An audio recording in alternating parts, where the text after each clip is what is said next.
نحمده ونصلي على رسوله الكريم اما بعد اعوذ باللہ من الشیطان الرجیم بسم اللہ الرحمن الرحیم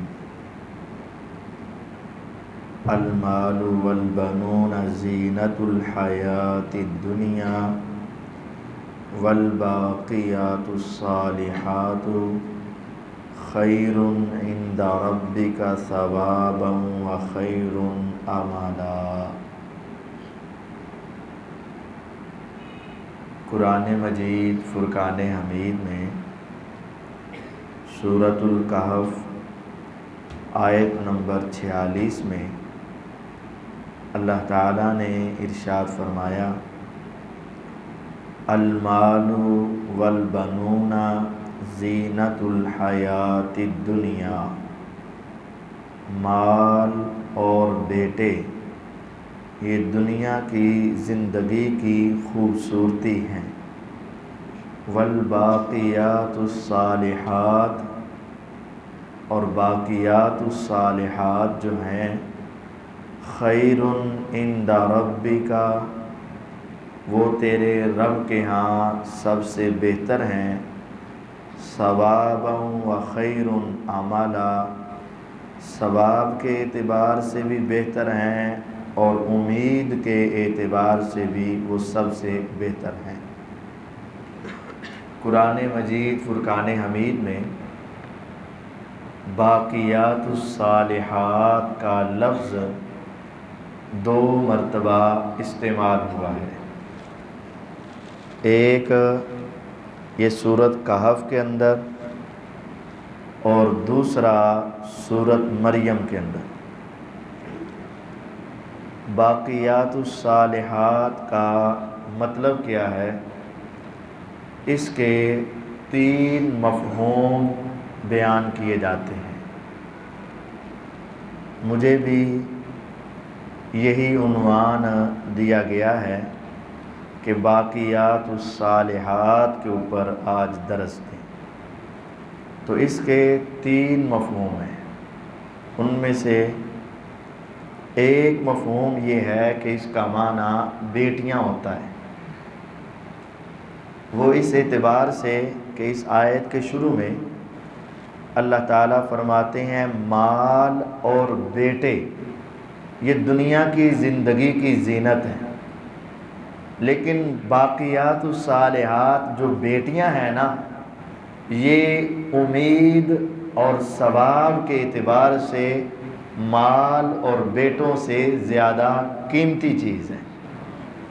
لوگ بیٹیوں کو پسند نہیں کرتے، ان کو پیدا ہونا بعض لوگوں کے لیے ایک آزمائش اور مصیبت اور بعض کے لیے تو عذاب ہی سمجھا جاتا ہے، اور بعض ایسے اس کو تسلی دیتے ہیں اور آ کر اس کے ساتھ ہمدردی کا اظہار کرتے ہیں، چلو کوئی بات نہیں، خیر صلی اللہ، بیٹیاں بھی رحمت ہوتی ہیں، یعنی اس کا بہت بڑا نقصان ہو گیا ہے، اب اس کو ذرا تھوڑا سا تسلی دی جائے۔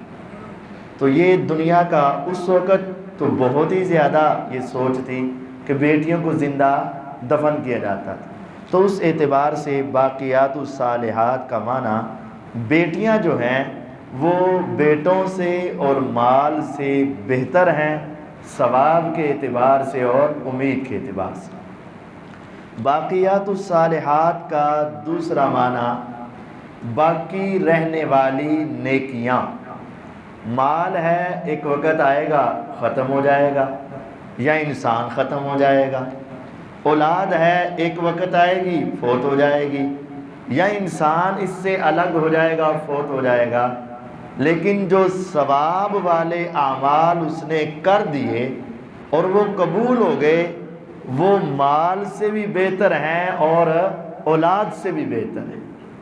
ہر نیک عمل وہ باقیات الصالحات میں شامل ہے۔ باقیات الصالحات کا تیسرا معنی نیک اعمال میں سے خاص عمل، وہ ایک حدیث ہے اور وہ مفہوم رسول اللہ صلی اللہ علیہ وسلم نے ہمیں سمجھایا ہے۔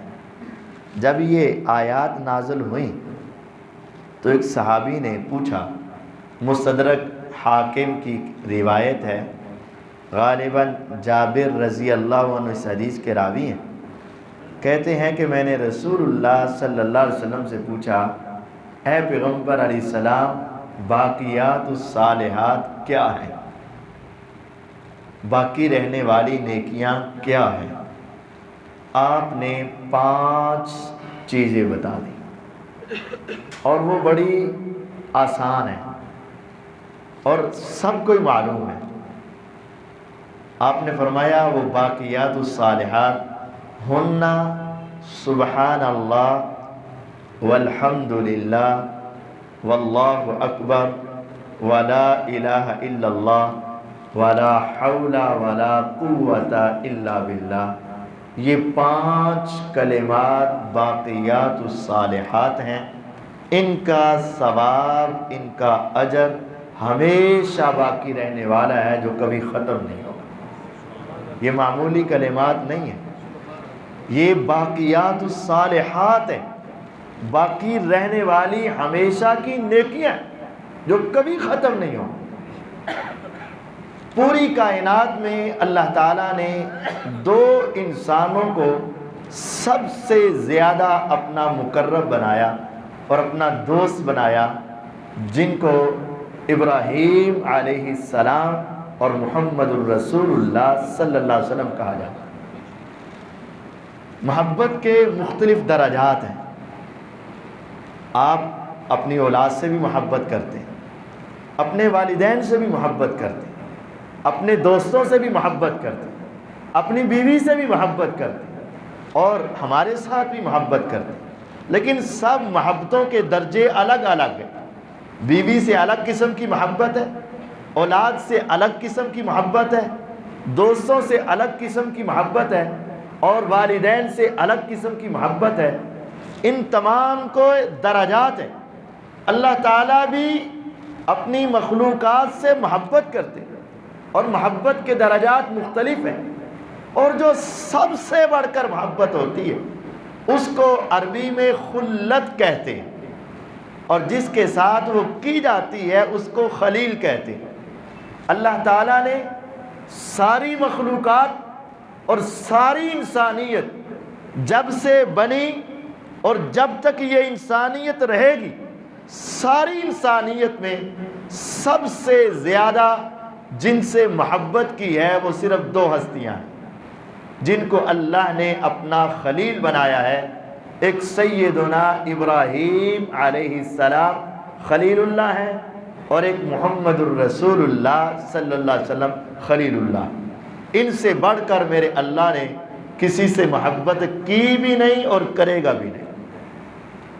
اور اس لمحے کو ذرا تصور میں لائیے ذرا، کہ جب میرے پیغمبر علیہ الصلاۃ والسلام کو گھر سے اٹھایا گیا، حتیم کے اندر لایا گیا، آپ کو لٹایا گیا، سینے کو چاک کیا گیا، دل کو باہر نکالا گیا، زمزم کے پانی سے دھویا گیا، پھر اس کو اندر رکھا گیا، براق کو لایا گیا، سواری پہ بٹھایا گیا، بیت المقدس تک پہنچایا گیا، وہاں سارے نبیوں کو بلایا گیا، آپ نے 2 رکعت نماز پڑھائی، اور پھر ہمارے پیغمبر علیہ السلام پہلے، دوسرے، تیسرے، چوتھے، 5ویں، 6ٹھے اور 7ویں آسمان تک پہنچ گئے۔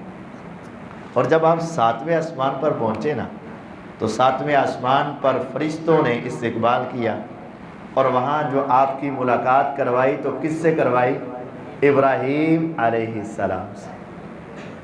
تصور میں جائیں، ایک خلیل دوسرے خلیل کو مل رہا ہوگا۔